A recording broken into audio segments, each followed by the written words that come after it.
नमस्कार, capital TV का खास शो राहुल का अग्निपथ देख रहे हैं आप। मैं हूं आपके साथ पूजा। हाथ में संविधान की कॉपी लिए अंग्रेजी में सांसद पद की शपथ लेने वाले राहुल गांधी अपनी नागरिकता को लेकर बुरे फंसते नजर आ रहे हैं। राहुल गांधी के रायबरेली लोकसभा सीट से सांसद के रूप में चुनाव को रद्द करने की मांग को लेकर एक याचिका दायर की गई है। याचिका में कहा गया है कि राहुल गांधी भारतीय नागरिक नहीं बल्कि ब्रिटिश नागरिक है, इसलिए वो देश में चुनाव लड़ने के अयोग्य है, जिसको लेकर इलाहाबाद हाईकोर्ट में सुनवाई भी हुई। वेकेशन बेंच के जस्टिस आलोक माथुर और जस्टिस अरुण कुमार सिंह देशवाल ने सुनवाई की। इलाहाबाद हाईकोर्ट ने सुनवाई करते हुए इस मामले को स्थगित कर दिया। अब इसकी अगली सुनवाई 1 जुलाई 2024 को हाईकोर्ट की नियमित पीठ करेगी।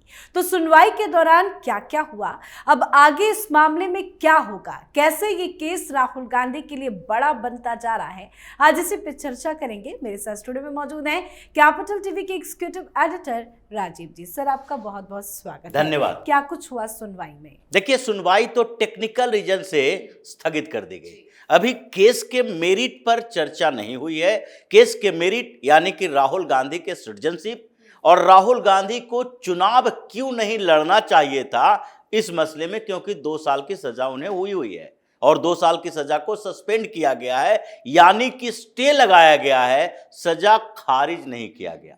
तो इन 2 मसलों पर सुनवाई होनी थी, लेकिन कुछ टेक्निकलिटी आ गई रजिस्ट्रार के संदर्भ में, क्योंकि ये जो वकील हैं अशोक पांडे, उनके खिलाफ एक मामला आया था 2016 में ही। हिंदू पर्सनल लॉ के तहत एक याचिका दायर की थी। उस याचिका पर सुनवाई हुई थी और एक डायरेक्टिव्स जारी किया गया था कि अगर आप यानी अशोक पांडे कोई याचिका दायर करेंगे हाई कोर्ट के अंदर, यानी कि पीआईएल दायर करेंगे, याचिका मतलब जनहित याचिका, जनहित याचिका दायर करेंगे, तो आपको 25,000 की डीडी वहां जमा करना पड़ेगा, डिमांड ड्राफ्ट के साथ करना पड़ेगा। अब इलाहाबाद हाई कोर्ट के रजिस्ट्री को भी यह पता है, लेकिन फिर भी जब अशोक पांडे ने जनहित याचिका दायर की तो उस समय रजिस्ट्रार ने इनसे नहीं कहा कि आप 2016 के डायरेक्टिव्स के अनुसार 25,000 का डिमांड ड्राफ्ट जमा कीजिए।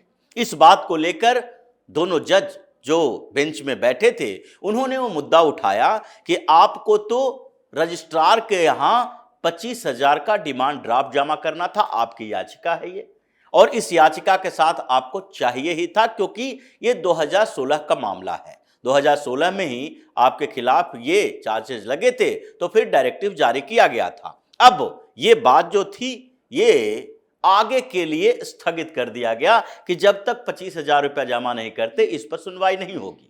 लेकिन 1 जुलाई के लिए समय निर्धारित किया गया। अब 1 जुलाई को इस केस के मेरिट पर सवाल उठेगा कि क्या ये मेंटेनेबल है या फिर इसे खारिज कर दिया जाए। लेकिन जो सबूत मिले हैं, जो तर्क दिए जा रहे हैं, जो याचिका में एक एक सबूतों का जिक्र किया गया है, उसमें 2 दस्तावेज और एक सुप्रीम कोर्ट के फैसले का जिक्र, एक तमिलनाडु हाई कोर्ट के फैसले का जिक्र, यानी कि जो याचिका दायर की गई है उसमें 2 मुद्दा उठाया गया है कि राहुल गांधी को पहले चुनाव इस बार क्यों नहीं लड़ना चाहिए और राहुल गांधी पर फर्जीवाड़ा का केस क्यों नहीं दर्ज होना चाहिए। राहुल गांधी भारतीय नागरिक न होने के बावजूद भी कैसे अब तक सांसद बने हुए हैं। ये 2 सवाल अलग अलग हैं। एक तो राहुल गांधी को जो 2 साल की सजा मिली है इस मोदी सर ने मामले में, उसको सुप्रीम कोर्ट ने सस्पेंड कर दिया है।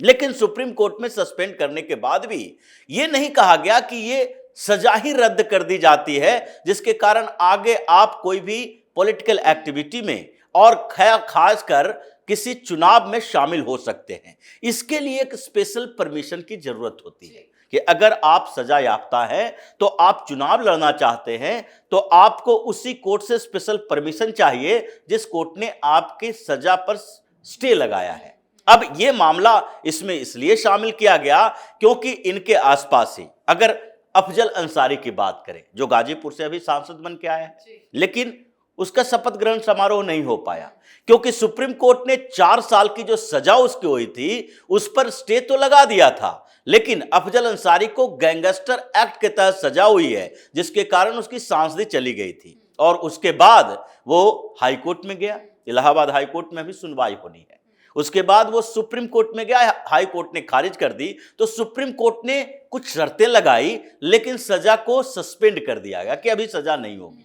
अब इसके आधार पर इस बार फिर से चुनाव लड़ना था, लेकिन सुप्रीम कोर्ट ने कुछ शर्तें रखी थी कि आप जब तक इलाहाबाद हाई कोर्ट का फैसला नहीं आ जाता संसद की कार्रवाई में भाग ले सकते। अगर संसद की कार्रवाई में भाग नहीं ले सकते तो फिर संसद के अंदर जाओगे कैसे? अफजल अंसारी दिल्ली आया, समाजवादी पार्टी के नेताओं से मुलाकात किया, संसद भवन में भी गया, लेकिन संसद भवन के अंदर जहां कार्रवाई होती है, जहां शपथ ग्रहण समारोह था, वहां नहीं जा पाया और इसलिए वापस चला गया। अगले हफ्ते इलाहाबाद हाई कोर्ट में गैंगस्टर एक्ट के ऊपर उसको फैसला आना है, उसके बाद निर्धारित होगा कि अफजल अंसारी सांसद रह पाएगा या फिर उसकी सीट खाली हो जाएगी, गाजीपुर की सीट। लेकिन इस बार जो चुनाव लड़ना था उसके लिए स्पेशल परमिशन सुप्रीम कोर्ट से लिया अफजल अंसारी ने, और यह बात अभी उठाया गया है राहुल गांधी के लिए कि अगर अफजल अंसारी को स्पेशल परमिशन की जरूरत है 4 साल की सजा के लिए, तो राहुल गांधी चुनाव लड़ने से पहले ये स्पेशल परमिशन लिए थे सुप्रीम कोर्ट से? अगर नहीं लिए थे तो इनकी सदस्यता खत्म होनी चाहिए, इनको लोकसभा सदस्य रहने का कोई अधिकार नहीं है। अगर इन्होंने ली थी तो क्यों वारंटो जारी करो और राहुल गांधी से कहो कि वो स्पेशल परमिशन की कॉपी हाई कोर्ट में जमा करें, क्योंकि जिन्होंने याचिका दायर की है वो पहले इलेक्शन कमीशन के पास गए थे, वहां भी याचिका दायर की थी कि राहुल गांधी के पास क्या स्पेशल परमिशन है चुनाव लड़ने का।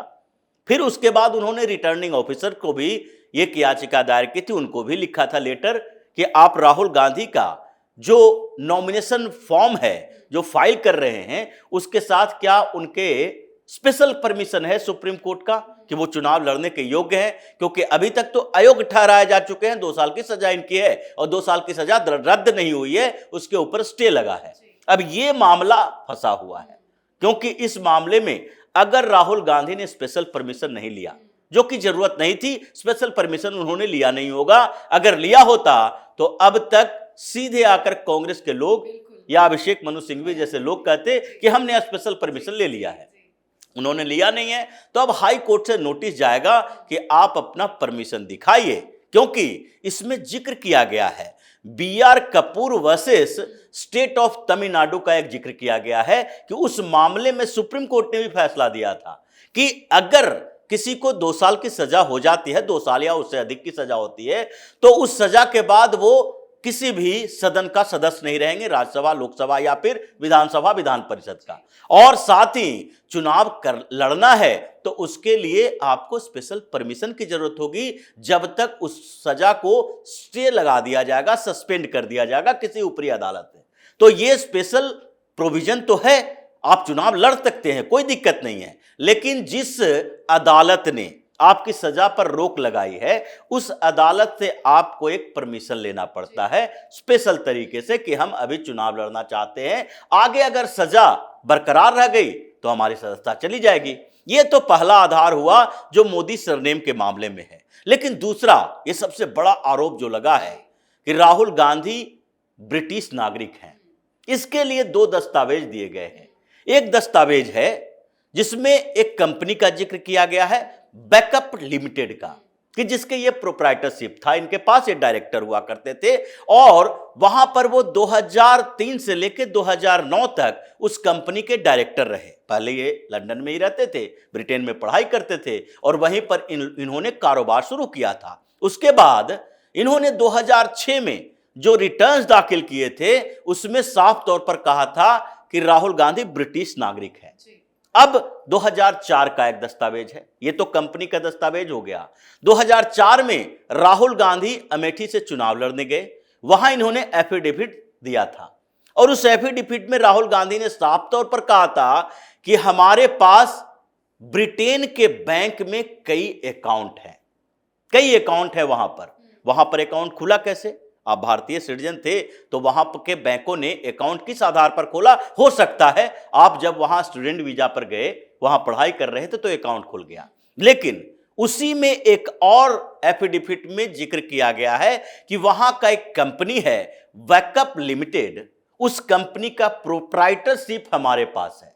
मतलब 2004 के एफिडेविट में जो जिक्र किया गया उस कंपनी का, और 2006 में जो उन्होंने वहां ब्रिटेन में रिटर्न भरे उस कंपनी के, उन दोनों जगह पर जिक्र है कि राहुल गांधी ब्रिटिश सिटीजन हैं। अब ब्रिटिश सिटीजन हो तो आप बताओगे कि आपने ब्रिटिश सिटीजनशिप कब सरेंडर किया और कब भारत की नागरिकता ली, क्योंकि 2004 में आप चुनाव लड़ते हैं, 2006 में वहां पर रिटर्न दाखिल करते हैं, तो उस 2 साल के बीच आप भारत और ब्रिटेन दोनों जगह के नागरिक नहीं हो सकते, एक ही जगह के नागरिक हो सकते हैं। तो ये राहुल गांधी के लिए बड़ी मुसीबत बन गई। तो कैसा लगता है कि दाल में जरूर कुछ काला है, राहुल गांधी की गलती है, राहुल गांधी ने सरेंडर कर दिया है, तभी कांग्रेस पार्टी के किसी भी नेता की तरफ से इस पूरे केस को लेकर, मामले को लेकर कोई स्टेटमेंट तक नहीं आया है? देखिए, अगर टेक्निकलिटी देखा जाए, टेक्निकल रीजन अगर कोर्ट ने ज्यादा दिनों तक नहीं रखा और इसको हाई प्रोफाइल केस की तरह नहीं लिया, जो आजकल जुडिशियरी में चल रहा है, जुडिशियरी में जजों को लगने लगा कि ये बड़ा हाई प्रोफाइल केस है, इसको स्पेशल स्टेटस मिलना चाहिए, इस केस को, इस मुकदमे को, तो ऐसे में तो फिर राहुल गांधी को थोड़ा थोड़ा राहत मिलते रहेगा और 5 साल गुजर जाएगा, अगले चुनाव तक का इंतजार करना पड़ेगा। लेकिन अगर सारे सबूतों को देखा जाए और जिस तरीके से इलाहाबाद हाईकोर्ट के पहले कई फैसले आए हैं, यही इलाहाबाद हाईकोर्ट है जहां से श्रीमती इंदिरा गांधी को उनकी सदस्यता खत्म की गई थी, ये इनकी दादी ने आपातकाल लागू किया था इसी इलाहाबाद हाई कोर्ट के फैसले के बाद। इसीलिए राहुल गांधी को डरना चाहिए, इलाहाबाद हाई कोर्ट में ये सब सोच विचार कर, और ये जो सुयोग कहा जाता है, यानी कि अच्छे दिन, अच्छे संजोग, इस संजोग को देखकर इस याचिका को दायर किया गया है कि यहां पर याचिका में जितने सबूत दिए गए हैं उसके खिलाफ सबूत तो राहुल गांधी को देना पड़ेगा। अब राहुल गांधी को तो बताना पड़ेगा, यह विवाद तो आएगा कि आप अगर ब्रिटेन के सिटीजन थे तो फिर कम से कम आप वहां सरेंडर कब किए, यहां के सिटीजन फिर से बनने के लिए अप्लाई कब किया, कब आपको सिटीजनशिप मिली है, यह बताना पड़ेगा। राहुल गांधी, सोनिया गांधी का यह विवाद बहुत पुराना है, लेकिन सरकारें इनकी थी और भारतीय जनता पार्टी की तरफ से भी कभी भी इसे खोदा नहीं गया डर से। अब तो उसको लेकर बयानबाजी भी हो रही है, बीजेपी कह रही है कि जिस तरह से संसद सत्र को ये लोग चलने नहीं दे रहे हैं, तो बीजेपी का कहना है कि ये संसद सत्र है, इटली का मछली बाजार नहीं है। बिल्कुल ये सही बात है, जिस तरीके से इन लोगों ने रवैया अपनाया है, लेकिन अब ये कोर्ट में तय होगा। भारतीय जनता पार्टी धीरे धीरे एग्रेसिव हो रही है। अब लग रहा है कि सोनिया गांधी और राहुल गांधी को बचा के रखना यह भारतीय जनता पार्टी के लिए अच्छी बात नहीं है, अच्छी रणनीति नहीं है, ये लोग कभी सुधरने वाले नहीं है, इसलिए सीधे डायरेक्ट हिट करो।